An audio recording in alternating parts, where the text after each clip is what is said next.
How about if I do that? How about if I put the microphone down? Hi, everybody. 3231. It is Matt. 3 p.m. here on Tuesday, January 2nd, 2018. Happy New Year, everybody. You are watching the Power and Justice podcast.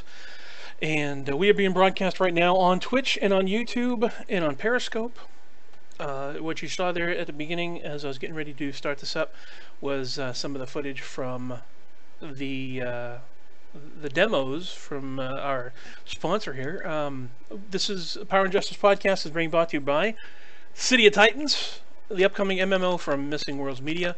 We'll be talking a little bit about them today, as well as a couple other things that I did want to talk about, that I did want to go over.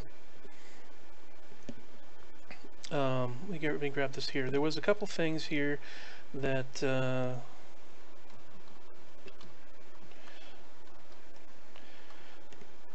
First of all, the main thing that I wanted to talk about was The Last Jedi. Very important to discuss that, first of all. I hear music. Where's the music coming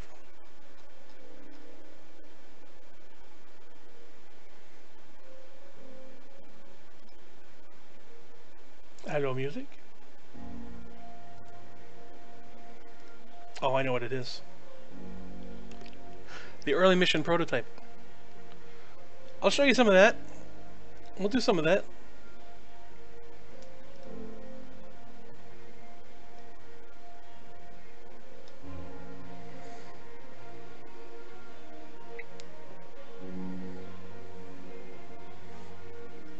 This is pretty cool. What you're looking at here is footage from some of the prototype stuff that's going on, some of the in-game development.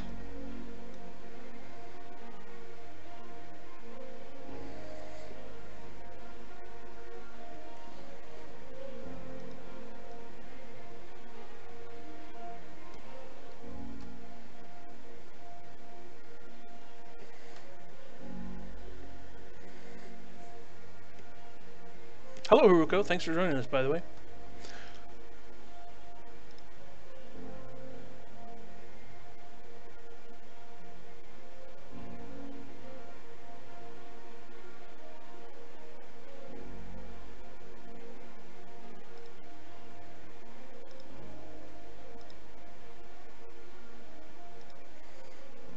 There we go. Now we're situated.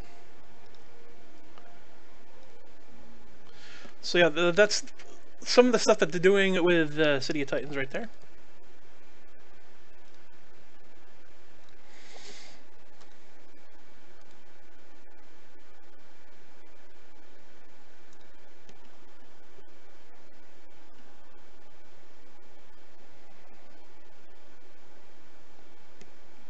Give me a second. Sorry.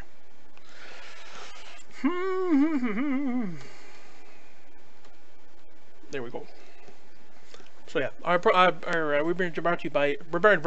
being brought to you by City of Titans, the upcoming MMO from Missing Worlds Media, and the title on today was Power and Justice Episode 2, The Last Jedi spoilers opinions.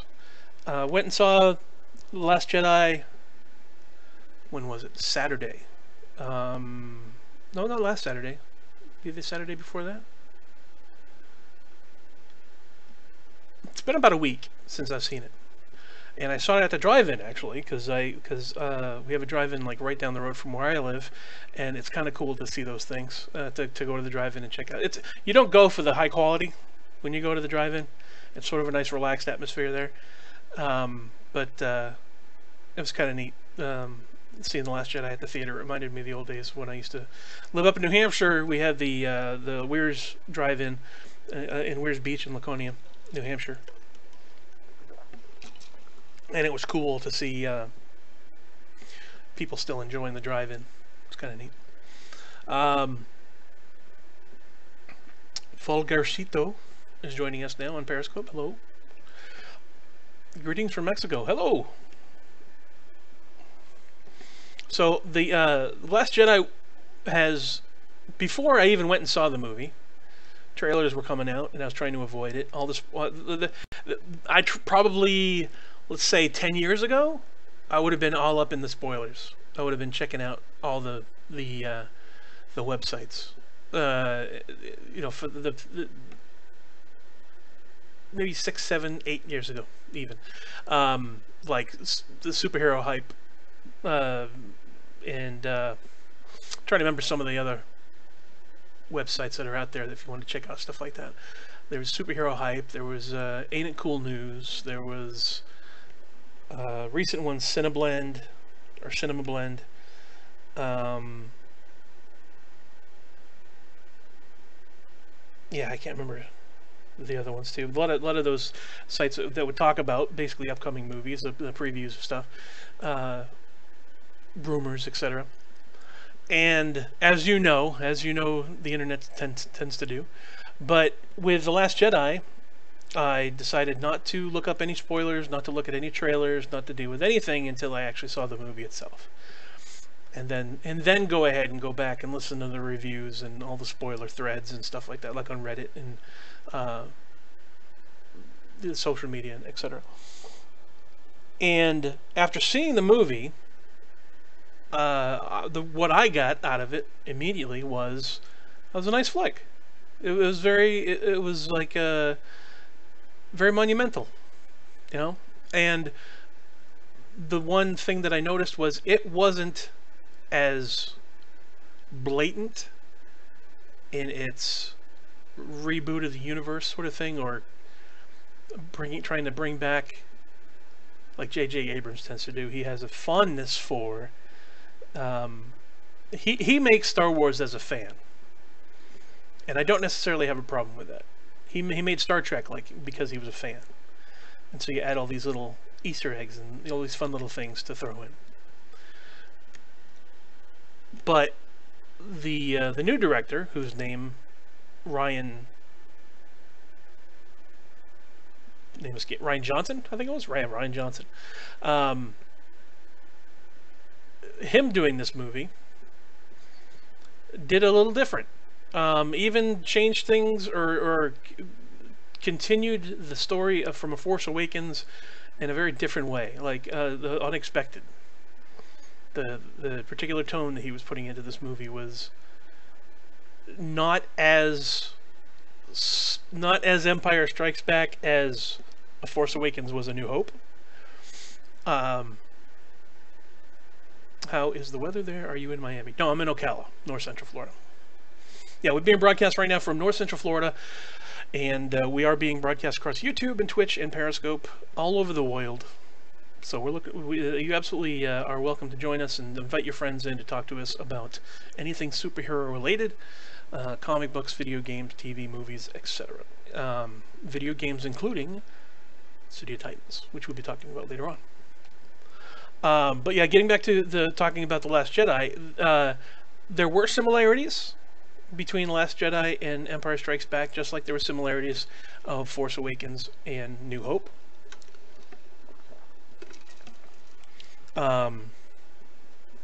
Also, a decent amount of Jedi in there as well. There's a mix of themes, but that's basically when you have a story that started out with 3 monumental movies, and you're continuing in that story, you can't help but have a little bit of those reoccurring themes, because that's called working within the franchise. So of course you have Luke and the Force, and Leia and the Force, and the Han and Leia's relationship, and with their son, and so you always have callbacks to other things. So it didn't upset me as much as how blatantly callback-ish Force Awakens was. The way J.J. Abrams did it was a little too in your face. As far as, hey, you're Han Solo, you're the guy that flew the Millennium Falcon, and you got Chewbacca, and it's like, just like outwardly just giving it to everybody, throwing the story in everybody's face. They say exposition is what it's called. I think it went a little bit beyond exposition as far as I was concerned. But with The Last Jedi, very nice flick. Thought it was really cool. And there will be spoilers in this. Try not to do very many spoilers. But I'm trying to make it as general as possible. But I did put the spoilers warning on just because in talking about it, sometimes you bring stuff up.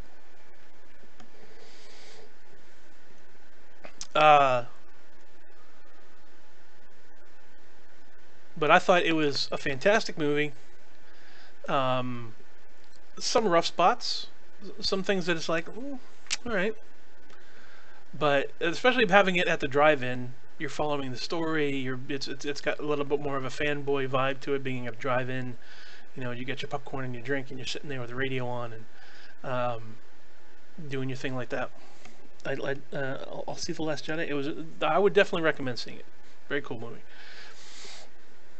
But you know, it brought up a lot of recurring themes that happened in the original trilogy, as well as, I mean, did it really glance over? It didn't do a heck of a lot as far as the prequels. Like, could I honestly tell you if either of those movies really cover anything as far as the prequels are concerned? If they even mention them or refer to them or hint at them, or if there's anything like that. Not that I can really tell. But great characters, excellent film score. I think that goes without saying. If you're gonna do John Williams in Star Wars, you're gonna do some awesome stuff. Like the sound, the music was epic, the effects were epic. And I really liked the fact that like I said, it had a different tone. I don't know if it was intentional that the second movie, The Last Jedi, be darker than, as Empire was the darker of the three. But in any case, it had a very interesting, very modern, like, best way I can describe it is it made the universe seem more real. Like, it kind of had a cynical view. It wasn't all and I mean, maybe I'm wrong. Maybe I'm looking at the original trilogy incorrectly. That maybe it was a little darker than I remember it. Maybe it was a more cynical than I remember it. But I definitely enjoyed it, and I definitely would recommend people go out and take a look at it. Watch it a couple times. I mean, I like I said, I saw it once in the drive-in, at the drive-in. I definitely want to see it again in the theater. Luckily, I got for Christmas, I got a couple tickets as a Christmas present, so I'm definitely going to be spending one of those free tickets on Last Jedi to see it again with the girlfriend. And I will tell you one thing: the idea of a new generation of Jedi, it's played around with, the concept of what it could be, and that's probably the thing I like the most about this movie, is that it takes the idea of the Sith and the Jedi and says, what you saw, it opens it up to more opportunities, more possibilities in the future for the franchise. Like, there have been people that have said that the Last Jedi broke down the whole idea of it belonging to a legacy. That the Skywalker family is the story of Star Wars, and I never really followed that. It told the story of Luke, obviously, Luke and Han and Leia, and it had a cast that it followed the three, followed the three characters, which is usually what you have in a book. But I wouldn't have necessarily said that the story of Star Wars was the story of the Skywalker family. I mean, that's kind of who you're seeing it through the eyes of, and you're catching the world of there. But Mace Windu and Yoda and Obi-Wan and Qui-Gon and all these other all these other Jedi's that have been involved, and then all the Sith that have been involved, Palpatine and or excuse me, Darth Sidious, Darth Maul. Um, you have characters that are not in the Skywalker family, so how could you say that it was about the Skywalkers? There was a particular story dealing with them, but there were many stories. Uh, and they just happened to be the characters that were involved in it. I don't. I've never agreed with the idea that the Star Wars was about the Skywalker family. It's who those three movies centered around, but I wouldn't say the Star Wars universe revolved around it. That being said, the fact that it said you don't have to be anybody to be force sensitive. You don't have to be anybody to be powerful, to be, the force belongs to everybody. And nobody at the same time. The force is its own power that's accessible by whoever wishes to. I did like the idea of a gray area instead of black and white. It's not about the Sith and the Jedi. It's not about the good guys and the bad guys. It's about people getting in touch with what exists everywhere. But I don't think that was necessarily anything new either.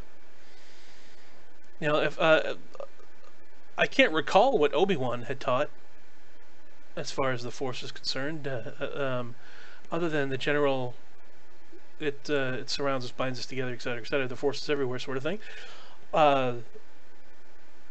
Certainly in the prequels, it seemed more of a case of the Jedi were a bit elitist,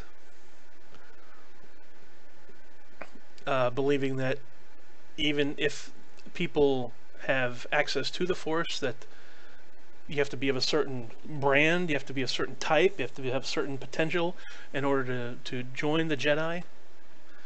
I would think that if anybody has the sort of, like, looking back at the original trilogy, Anakin if Anakin is indeed the chosen one, it still came into question of whether or not he should be trained to be a Jedi. I would think if someone is possibly the chosen one, you would rather them be on your side than not on your side. You'd rather train them as you can, as much as you can, in any way that you can.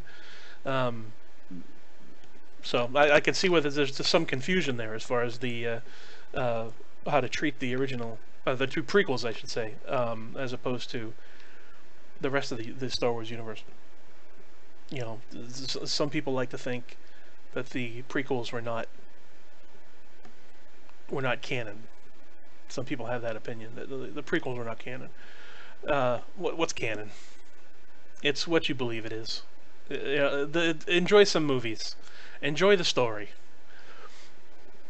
Don't worry about what absolutely is and absolutely is not part of the universe. Just enjoy the freaking movie and have some fun. But Yoda certainly taught that the Force belongs to everybody. Qui-Gon, I guess, did.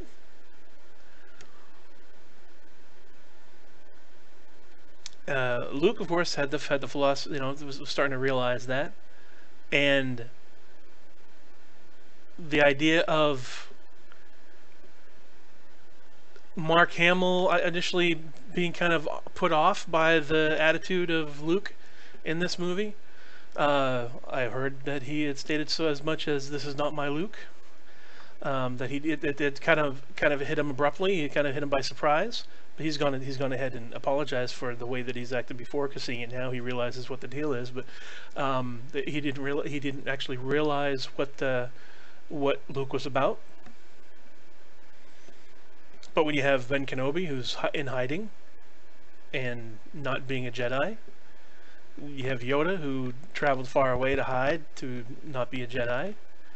Luke is in hiding for a long time, not being a Jedi.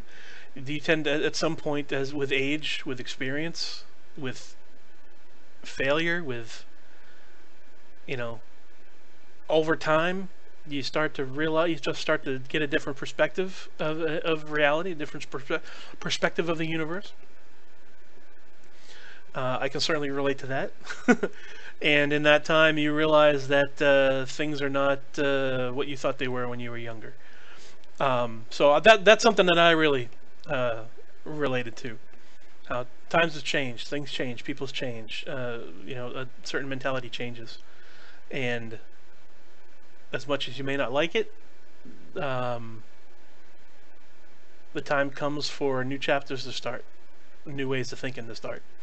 And I like the fact that it closed, in a sense, it closed the chapter on the original trilogy and moved on to something that could expand movies into a bit of the gray area. Not Sith versus Jedi, not bad guys versus good guys, not white hats versus black hats, but people using the Force in a more realistic way? Not realistic way. What's the word I'm looking for? In a way that's more grounded in relatable, maybe. Something that's more relatable. It's not, if you're good, you have to avoid certain things, and if you're bad, you have to embrace certain things. It's not about peace and war. It's about balance. And Lord knows, I love the idea of balance. I would love to have balance in my life. A little more, never enough. But yeah, the shades of gray is something really interesting that I'd like to see. Of course, they say the Jedi Order is going to continue. They say Rey is kicking things off, and she has the ancient texts, and I don't know. It'd be interesting to see that if the idea of the Sith and the Jedi continue in a way that's not what we've known. That's about the best thing that you could ask, is that the story continues, and the story is just as good and just as interesting, but it's a whole new time, a whole new way of thinking, a whole new universe. I dig that. If you have, of course, any opinions that you would like to share, we're being broadcast on Periscope and YouTube and Twitch. You can talk in the chat, and we can continue the conversation as well. You can also email me at 3231@gmail.com. We're on Discord as well. The Discord link is down at the bottom of the screen. You can join our Discord chat. We're also on Skype and all over social media, on Twitter and Instagram and Facebook, and all over the place. So at any point in time, if you would like to join the conversation on social media, use the hashtag 3231 to let me know what your questions are, and maybe on the next episode we can feature your comment or your question. Checking right now online, of course, to see if there's anything happening at the moment on Twitter. But yeah, I'll be keeping an eye on that, as well as looking forward to your comments here on through Restream.io. By the way, I just want to mention, Restream.io is a service that I use in order to broadcast simultaneously to Twitch and YouTube and and Periscope as well. Excuse me. And also Mixer. We're on Mixer as well, and YouNow, and a couple other ones. So no matter where you're watching me, thank you for watching, and by all means, join us in the conversation.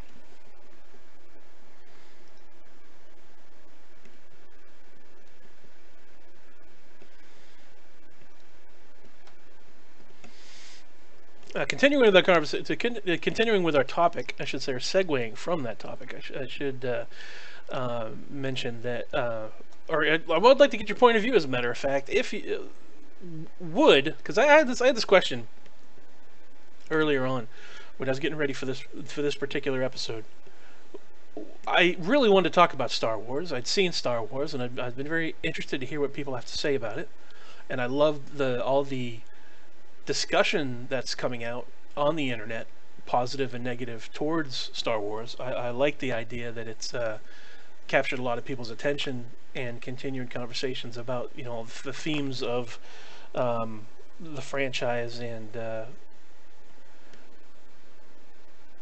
hearing what people have to say about the new ideas that it's bringing to the table, the new concepts, but not really. But other people saying it's not really the new concepts. It just bring together a lot of discussion. I dig the fact that Star Wars is still like really deeply part of our culture. That people still really pay attention and really try to look along with that closely. Haruko says, "I've never seen Star Wars fully. The original trilogy, or just the first movie itself, or."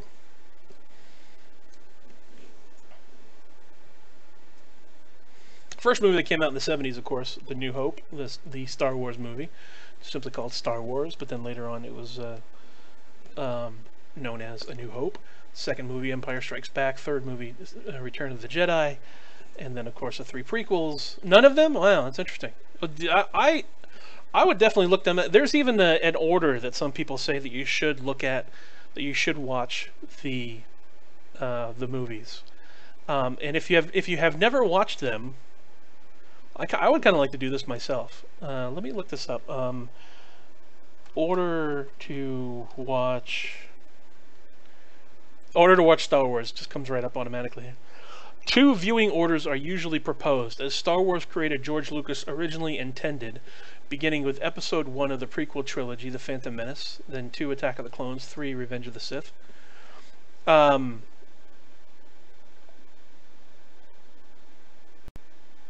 should put them in my top. You should absolutely watch them. But they're some people say.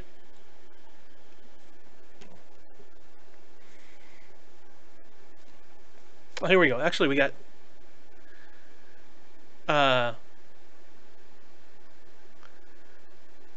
the original idea, of course, would be 1, 2, 3, 4, 5, 6, all the episodes in order, and then of course the new ones, Force Awakens and Last Jedi. The release order, which is 4, 5, 6, 1, 2, 3, 7, 8. A New Hope, then Empire, then Jedi, then all 3 of the prequels.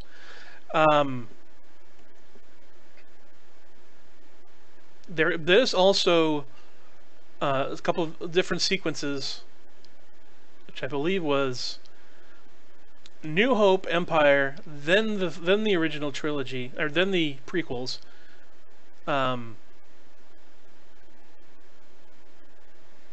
Even one called the Machete Order, which I'm not sure why it's called Machete Order. I have to look that up. 4, 5, 2, 3, 6, which means not even Episode 1 in there at all. Both orders treat the prequel films as extended flashback within the original trilogy. That's fine for those who have seen Star Wars before, but such a long flashback, 4 to 6 hours, interrupts the flow of narrative, blah, blah, blah, blah, blah.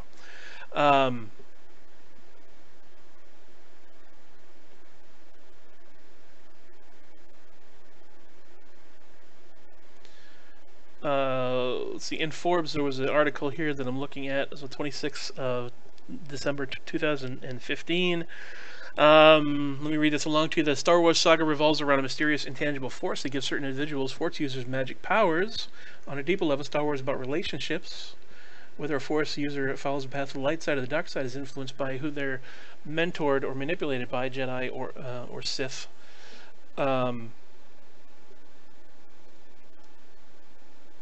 Let's see, and arbitrary number twists from each trilogy. It's the most subjective aspect of the Force Skywalker method. Is that mentioning that? When Herman DeVry invented the portable film projector, he knew visual communication was a better way to learn. What is that? I don't want that. In 1931, Herman founded a university that embraced new technology. Ads. Freaking internet. So yeah, there is different orders that you could look them up. I'm interested to find out what that machete method is. Why they call it the machete order. And of course, Rogue One. You have to watch Rogue One as well.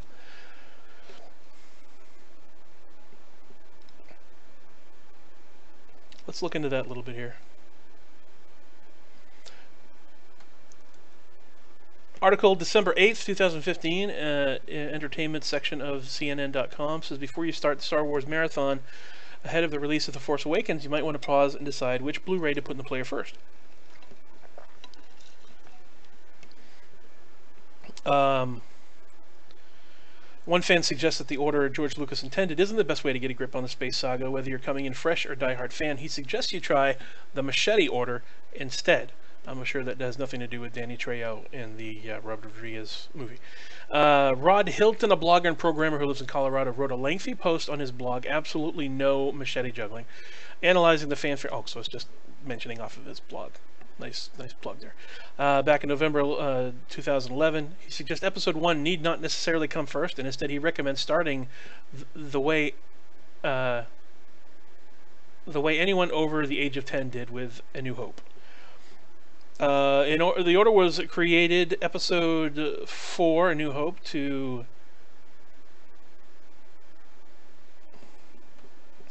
the two traditional ways to watch a series. Oh, okay, I got it. Putting aside the two traditional ways the series was viewed, which was the order it was created, episode 4, 5, and 6, and then 1, 2, and 3, and the canonical order, episode 1 through 6. He suggests a new order to create new, more immersive experience, which would mean,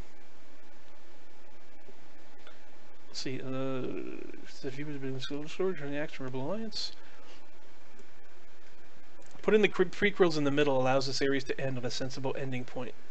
Destruction of the Empire, beginning with Luke's journey. The critical I Am Your Father cliffhanger at the second of the film. Spoilers.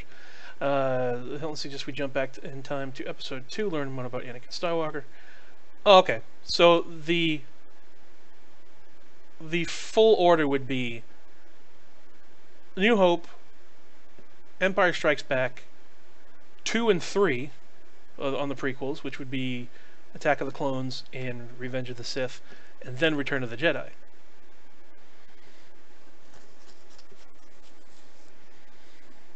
So episode 1 cleared out there completely.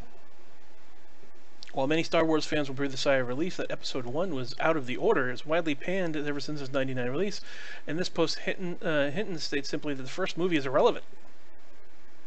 The opening crawl of episode 2 establishes everything you need to know about the prequels. That's true. That's true. You could technically skip over the first one, the death of Qui-Gon Jinn, and Obi-Wan training Anakin, etc., etc. A bunch of systems wants to leave the Republic. They're led by Count Dooku. Senator Amidala is a senator who's going to vote on whether the Republic is going to create an army. So it skips over no Jar Jar Binks. Jar Jar has about 5 lines in episode 2 and 0 in episode 3. So that's one of the things. Several advantages to starting in episode 2, including the removal of confusing and unnecessary subplots. And yes, it's a whole new genre to watch. Yeah, so I would say give that a try. That would be interesting. Since Jar Jar was widely derided as annoying, irritating, clumsy, goofy, and more darkly and even racist creation, which I don't know, whatever. Some people have that point of view, some not. I don't see why throwing that in is necessary, but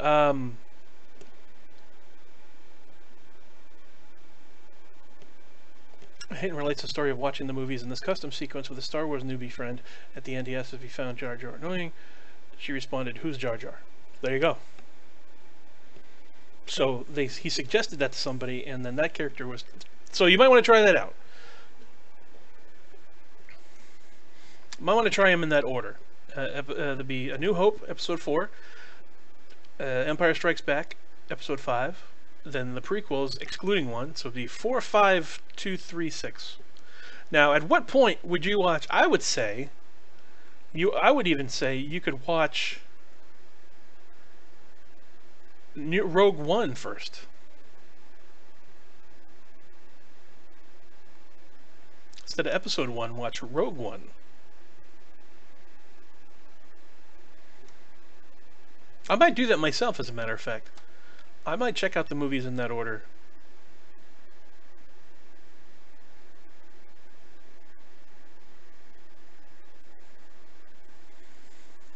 Said to allow improved sense of coherence between storylines. I'd want to check that out myself.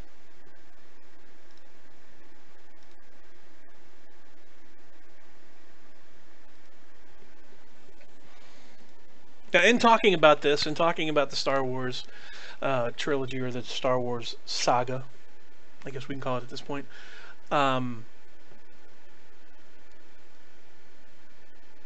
Is there a ready billboard about the watch order? What do you mean? A ready billboard? What do you mean?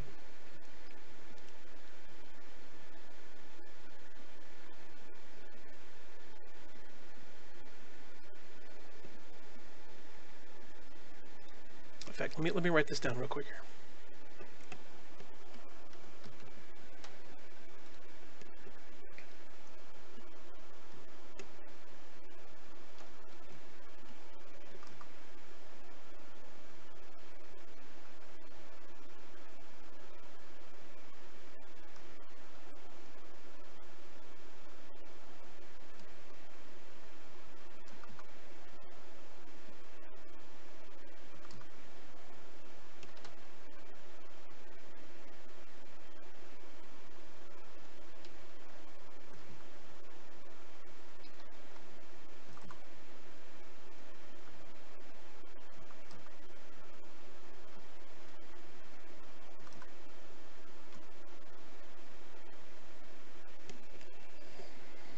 So I guess this is the order they want it done in.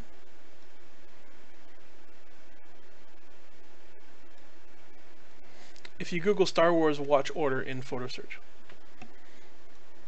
this is the order that I think they were talking about right there.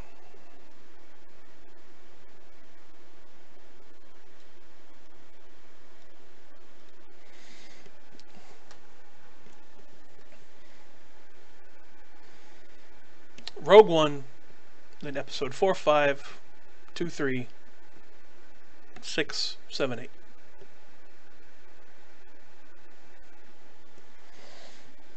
Because the best part would be to watch Rogue One first, because it tells you the pre-story before leading right into A New Hope, which just makes sense. Because literally Rogue One ends seconds before, minutes before, well, seconds before.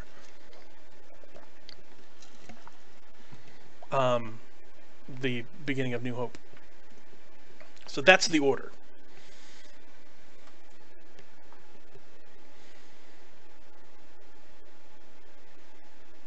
Rogue One, New Hope, Empire Strikes Back, Attack of the Clones, Revenge of the Sith, Return of the Jedi, Force Awakens, and then The Last Jedi. And then maybe, if this continues, is it going to continue with 9 and then that's it? Or, I mean, then they're going to come out with definitely more new Star Wars movies. Are they going to come out with Episode 10, Episode 11, Episode 12? Or are they going to come out with, after 9, start a whole new saga? It'd be very interesting to find out. Of course, the Han Solo origin movie, the Ben Kenobi origin movie, or standalone movies. I don't know if they're going origin necessarily, but I heard there's going to be a Boba Fett movie as well. They're going to pick some of the other characters and talk about them in upcoming movies, but similar to Rogue One, how it was a Star Wars story. But yeah, I'd be very interested to know how if they're going to continue, if they're going to talk about other things that happened during that time. That's kind of the thing that I liked. I like the idea of them coming up with movies that happened during those times.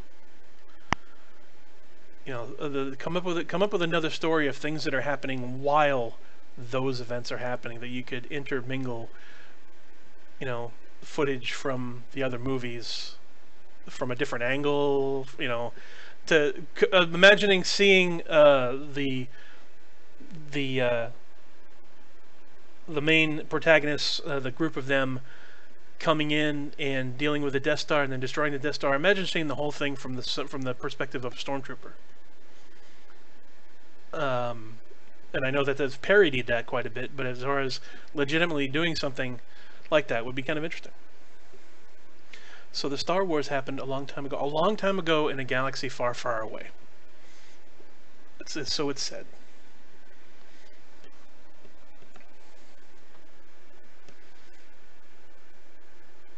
How long ago? I don't know. A long time ago. Another part of the galaxy, another part of the universe, a galaxy. No. Another part of the universe.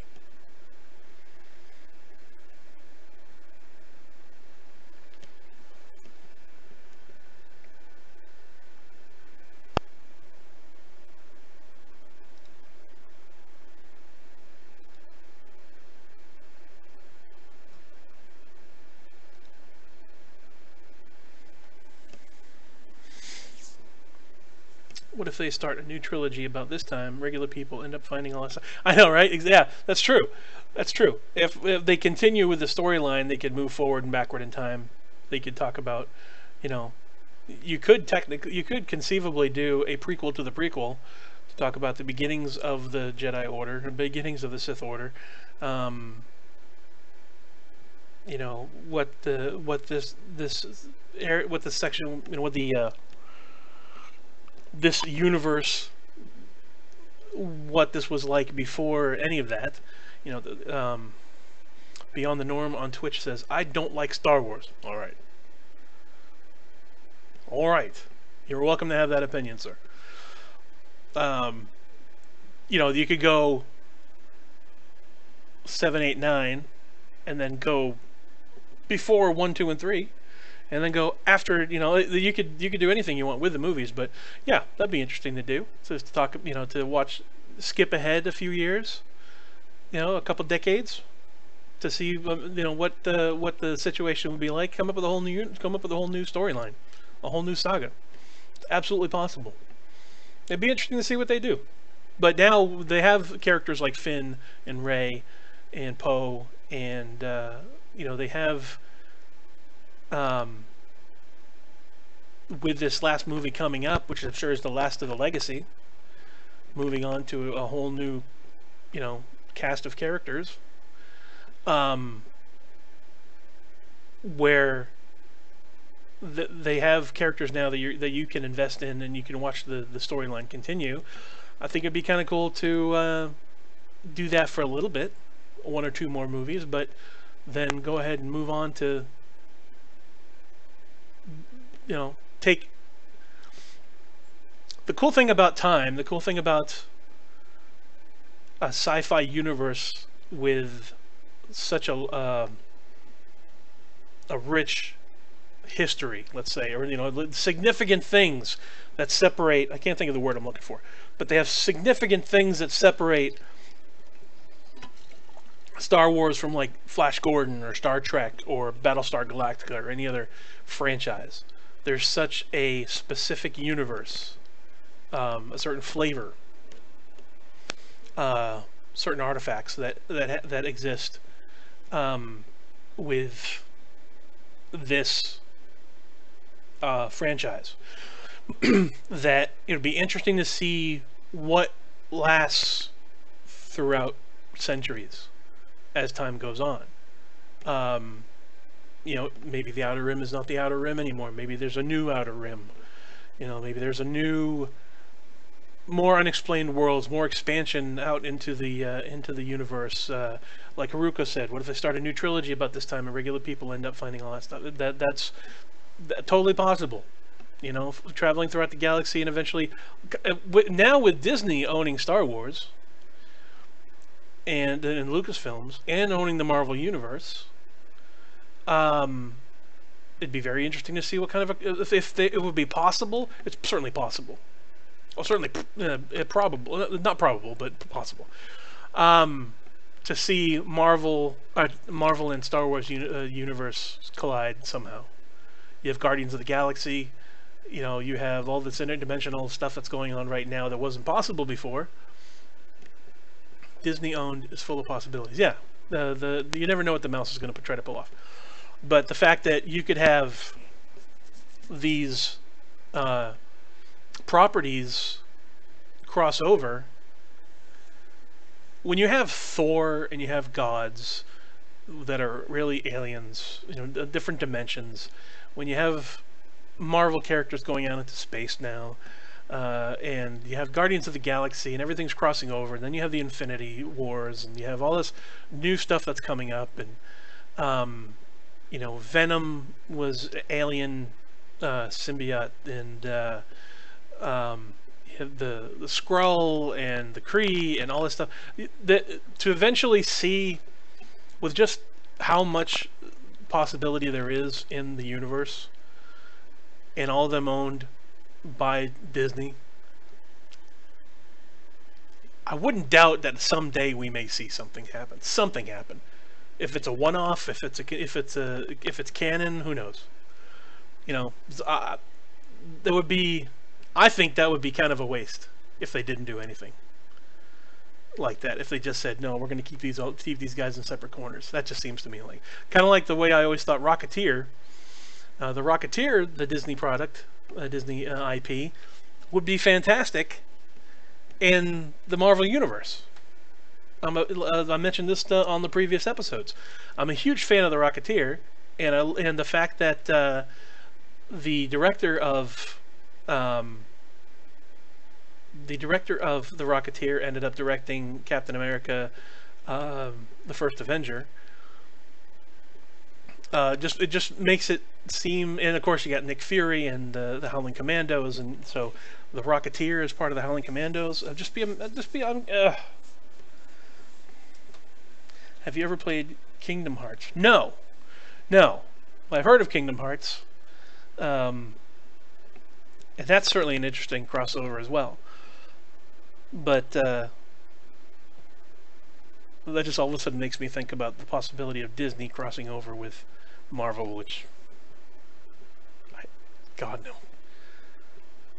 How are you going to have Disney crossover? Witch Mountain? Mary Poppins? I mean, you kind of did. Mary Poppins, y'all. It's a Disney mix already. Yeah. And a lot of the Disney IP and like Final Fantasy. Who is that? Final Fantasy. Who are the developers of Final Fantasy?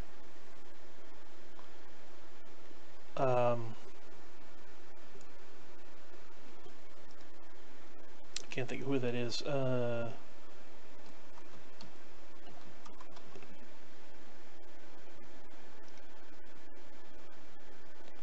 Square Enix? Yeah.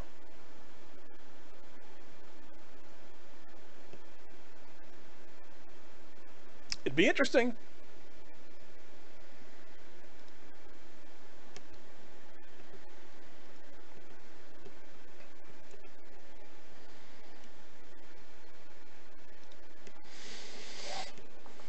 But yeah, to see a Disney Star Wars or Disney Marvel, what could you do?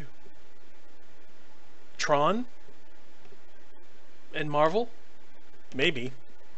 That actually wouldn't be that bad. You could put Tron into the Marvel universe. Why not?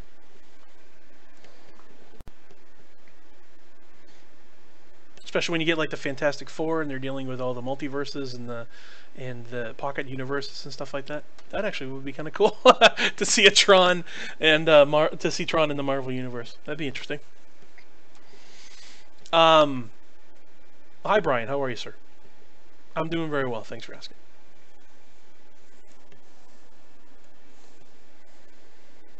And as time goes on, you're also talking things like, Luke carries down or passes the torch onto Rey, and Rey continues to be an influence on the Jedi existing in the Star Wars universe, and of course Rey certainly has an interesting perspective, and with no Jedi Order to really... And that's kind of the interesting thing too, is when you have Yoda, who is a Jedi Master, training Luke, the only Jedi apprentice, Padawan, whatever you want to call it, and then Luke getting old enough to train Ben, Kylo Ren,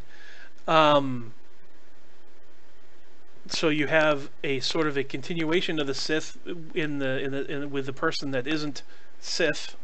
He kind of wants to do his own thing. He's sick of the Sith. He's sick of the Jedi. He's sick of the Empire. He's sick of all that stuff. He just wants to do his own thing, which I'm like the supreme leader sort of thing. Is interesting. And then you have Rey, who is the only, is the last Jedi. Let's say that she has an understanding of the Force from a very interesting perspective. Plus, you have the texts, which how much of the text was actually followed by the letter. The Rey is interpreting the texts, well, we assume Rey is going to be interpreting the texts, and teaching a new generation of Jedi. So who knows how that information is going to transfer into people's minds and continue on from there. So and we all know that evolution doesn't take a straight line. It always twists and turns and does interesting things. So as time goes on in the Marvel universe, time goes on in the Star Wars universe, things eventually converge. Who knows at what point either one of those, or both of those universes will be, and what it can turn into. That's kind of the thing that I like about the idea that I like about it. Is that you don't have Chris Evans as Captain America and Tony Stark and Robert Downey Jr. as Tony Stark. You don't have Iron Man as we know him, Captain America as we know him, Spider-Man as we know him in the future. You have things like in the comic books and Marvel, you have like Bucky becoming Captain America, and then the Falcon becoming Captain America, and then a new, I wouldn't call her a sidekick, but sort of in a sense, you have a new generation taking the mantle of these big legends in the Marvel universe, and certainly things like on TV shows like Agents of S.H.I.E.L.D. that have characters that are trying to bring in their own. Ghost Rider's not the same Ghost Rider. He's not Johnny Blaze. There's even a new Hulk that's not Bruce Banner. There's they haven't even gotten into She-Hulk yet. They haven't even gotten to Fantastic Four and Franklin Richards, and then a new Fantastic Four, and the Offspring. And now that they have the X-Men product, now that Marvel owns or Marvel has control of all the X-Men IPs, you have the new generation of mutants that will be coming out, and the new generation of the Fantastic Four. So who knows at some point how each of those properties will evolve. Thor, if you haven't seen Thor Ragnarok, a lot of changes there as well to change the franchise. That there might even not be a Thor in the future of Marvel Universe. They might be embracing bringing on whole new people to either carry on the mantle or at least the spirit of the heroes that we knew. So, and then I dig that. I dig the idea of things continuing on and maybe converging at some point. On the topic of sidekicks, there was a question, the minute I said sidekicks, there was a question that I had that I would like to pose to everybody out there watching. And by the way, again, you can comment hashtag 3231, just like it says in the bottom corner there. 3TWO3ONE. You can also talk to us on here, or if any of the Twitch chats, any of the or other Twitch, YouTube, Periscope, any of the chats that we do. You're more than welcome to ask some questions. We even have the Discord, which is down below as well. The Discord chat that you can join us when. You can also contact us through. We have a Google Voice line, 850-888-3231 that you can join. To just drop us a line. You email me at 3231@gmail.com. Tons of ways that you can contact me. But in answer to this question, as far as sidekicks are concerned, it's me, Luigi. Sidekicks in the sense of Star Wars was the Master and the Padawan. The Padawan was considered the sidekick. The apprentice, Sith apprentice, and the Master. So you have, or Lord, or whatever you want to call it. So you have the whole thing with Kylo Ren trying to consider his grandfather to be his mentor, which is odd. Like, to have that connection with a guy that you've heard stories about, and I don't know. That's an interesting thing. But Marvel Universe, of course, like I said, you got Bucky, you got these guys. Bucky's the first thing that comes to mind when I think of sidekick as far as the Marvel Universe is concerned. But you got these guys that follow along and ride the coattails and learn from and help a lot, partner up in adventures and everything. More on the DC side, you see sidekicks like Batman and Robin's a great example. Kid Flash with the Flash, Superboy with Superman. You have these sidekicks that pose a very good question that I was reading online, to the point of sidekicks continuing on with the identity of their mentor.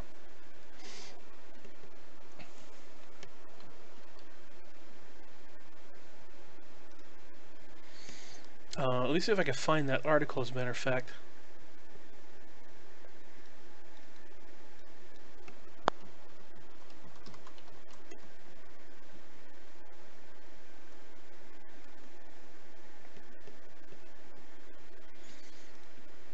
Because I was looking at it, I want to see if I can grab that article again.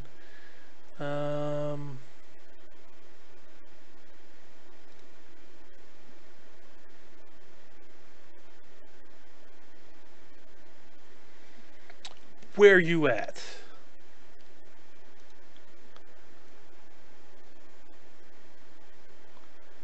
Star Wars.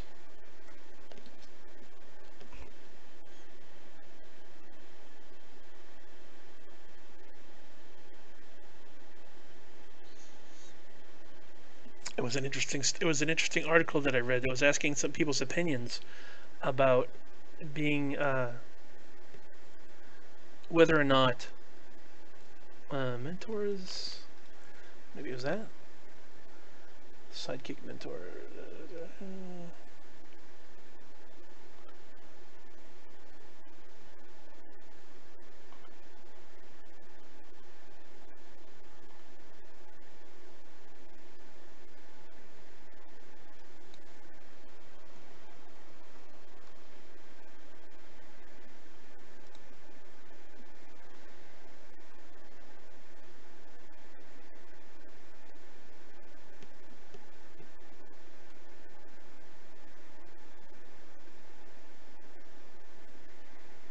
Oh, you're kidding me. I can't find it. That sucks.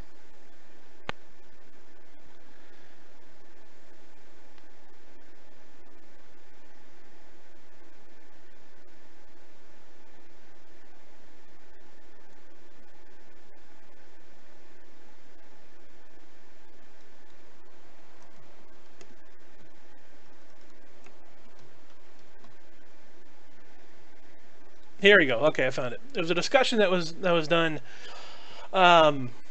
This was back in 2014 on in a forums regarding. Let's see. It says, "Sub guys and gals. As a comic lover, I couldn't help but them reading right from the post. I couldn't help but think about all those fathers who wanted their kids to take over the family business and follow in their footsteps, and then analogize that into sidekicks and their mentors. The question I pose today is, should sidekicks take on their mentors' identities after mentor retires or dies? Examples of this, of course, are with the Green Arrow or the Green Lantern, with Wonder Woman, with of course, Dick Grayson and Batman, and the Kid Flash becoming the Flash, Wally West taking over for Barry Allen, etc. Several have done it out of obligation, but should they do it? Is it prudent, or is it more trouble than it's worth? For example, the sidekick already knows the job. He or she has been training or interning for years. No one will question the sidekick's right to the name. The difference between becoming your own identity or taking on the identity of your mentor. See, they're the heir to the throne already, so is that something that they should consider?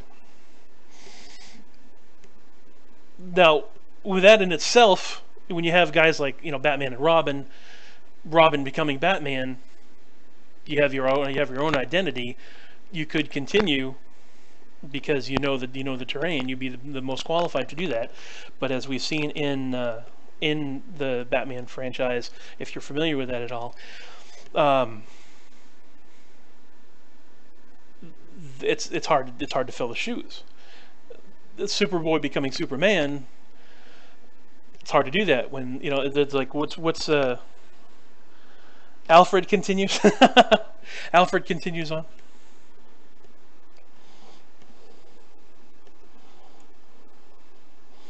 Oh, like let me find this again here. Give me a second here.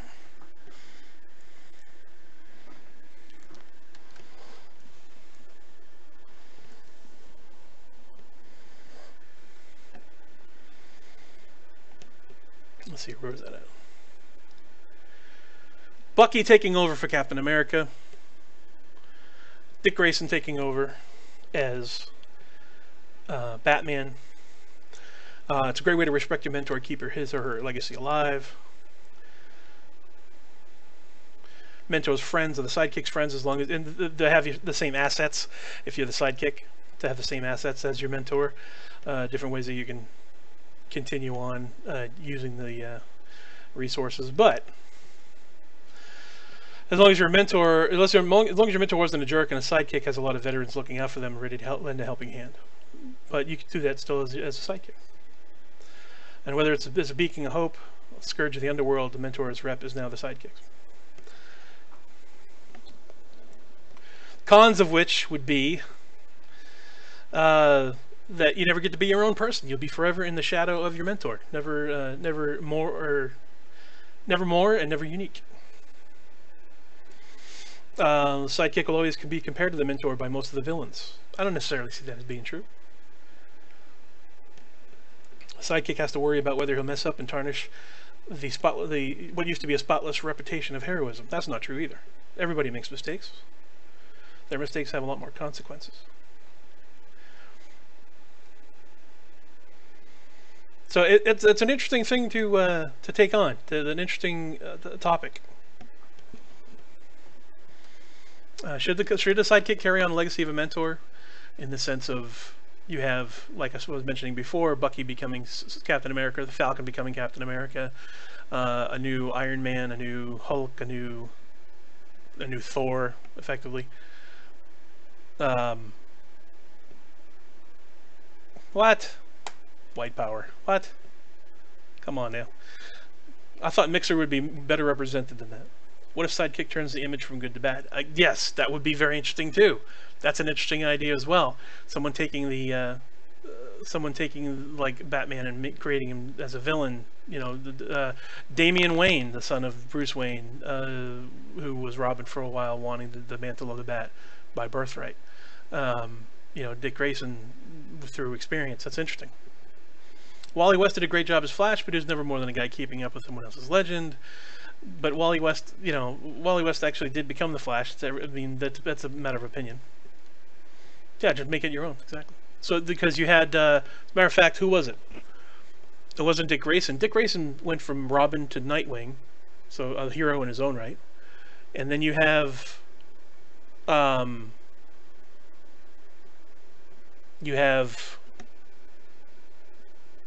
which one was it? I want to say it was Jason Todd who became Red Robin.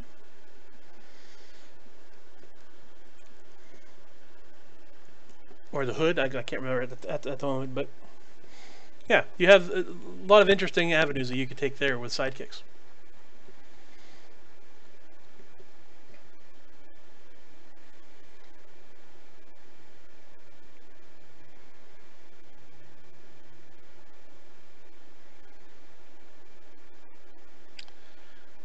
And of course, we have some nice young man talking to us, giving us some crap on Mixer.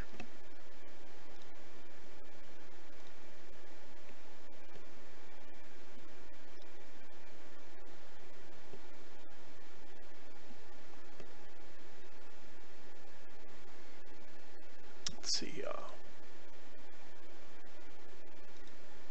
can't necessarily block him, but hopefully Mixer will be better represented than that guy. Ah, the internet. Gotta love it.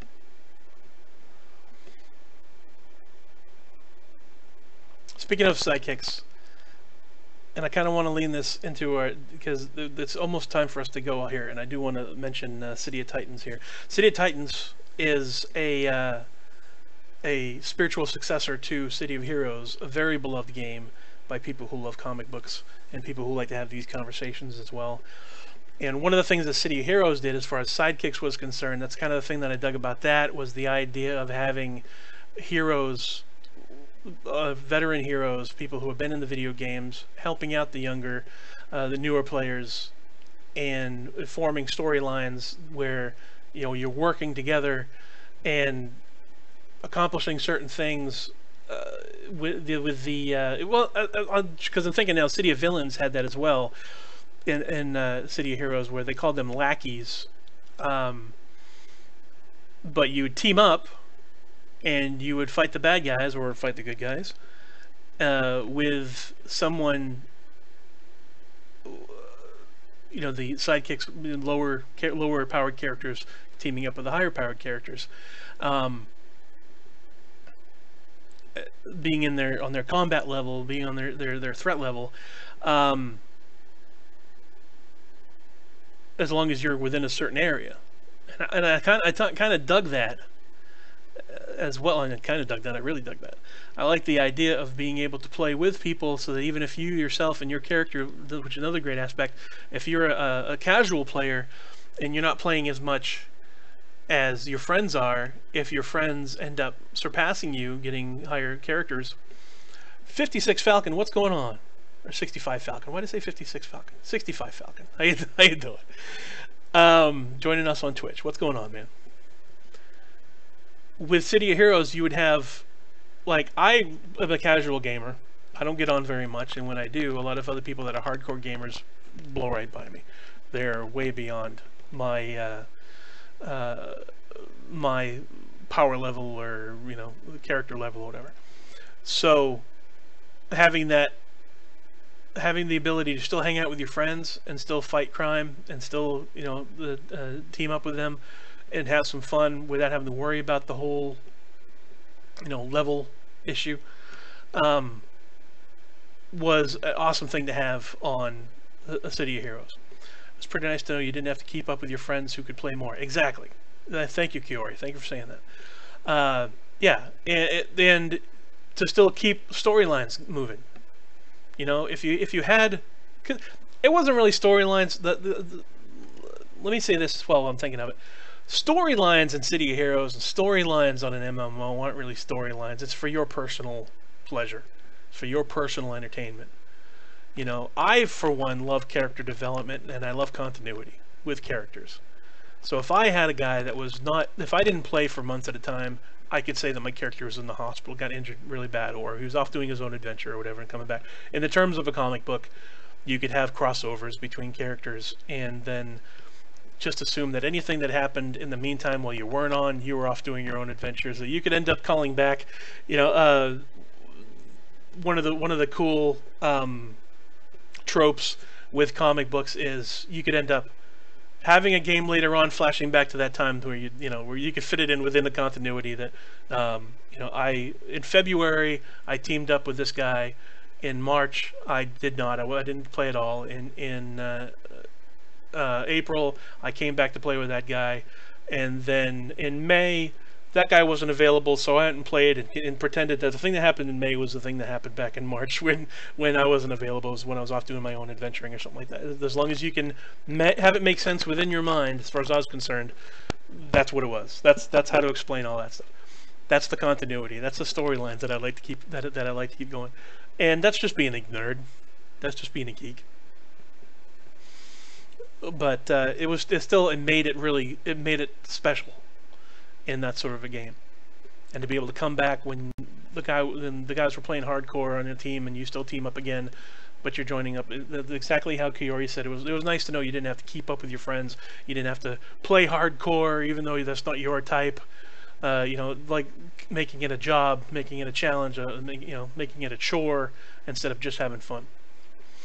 So, will City of Titans be handling something like that? That I don't know. That's something that I've tried to look online to see if they did want to discuss, and that's something that I do want to discuss with the developers about what their ideas are as far as sidekicking and mentoring.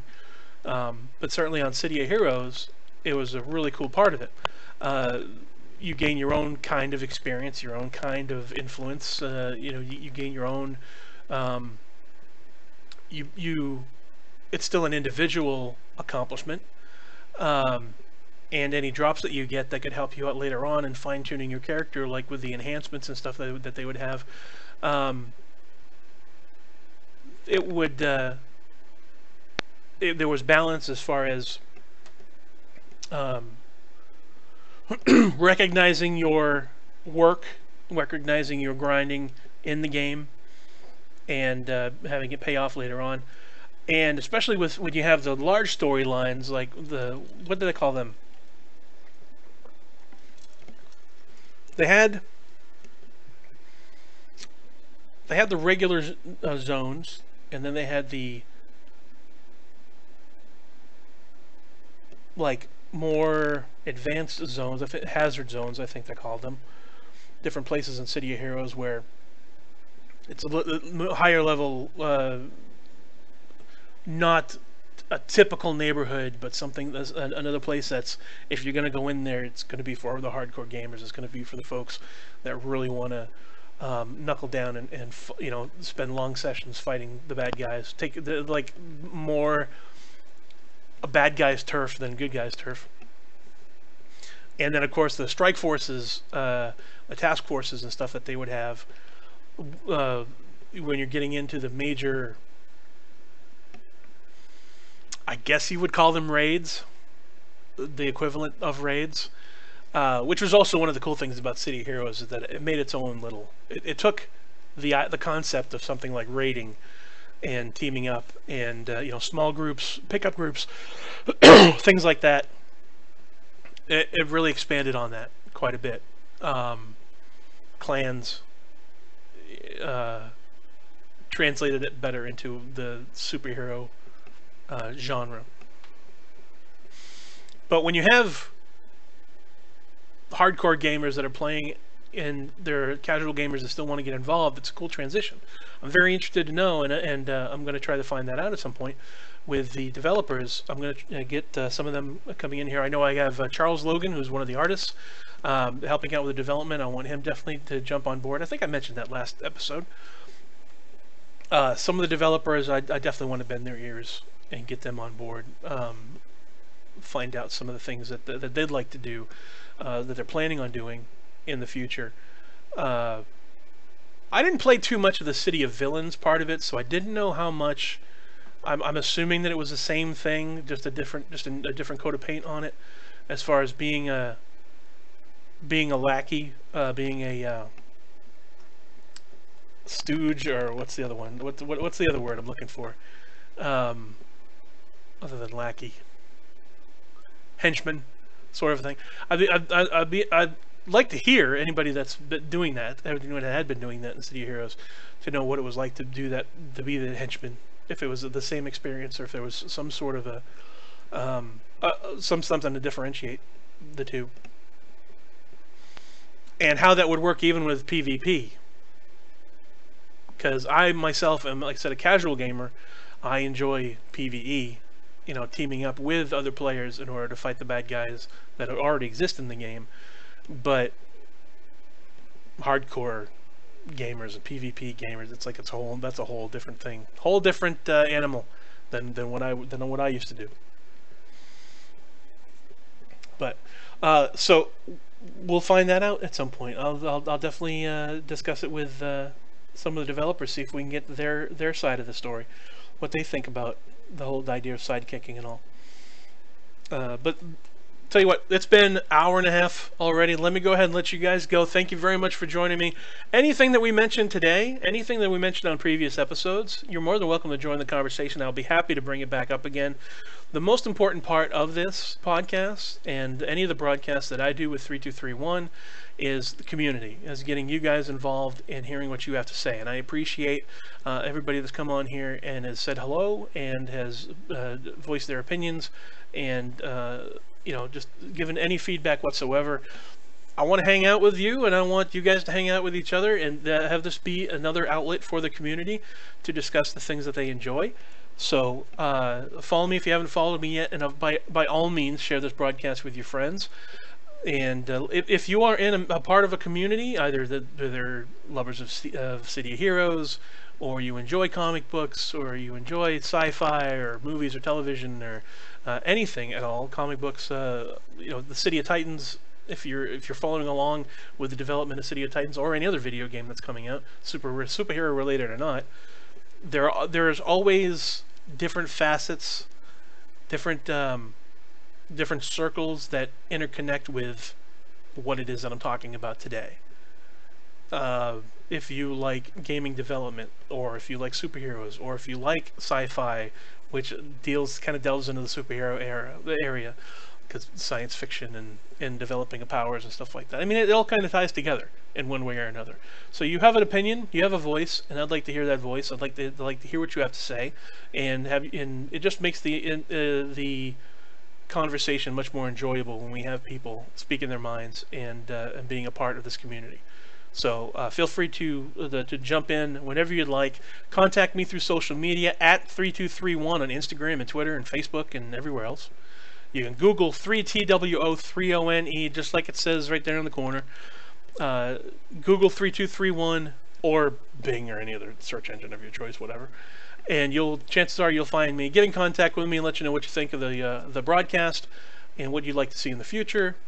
And of course, we will be on every Tuesday at 3 p.m. Eastern Standard Time in order to talk to you more about the fun stuff.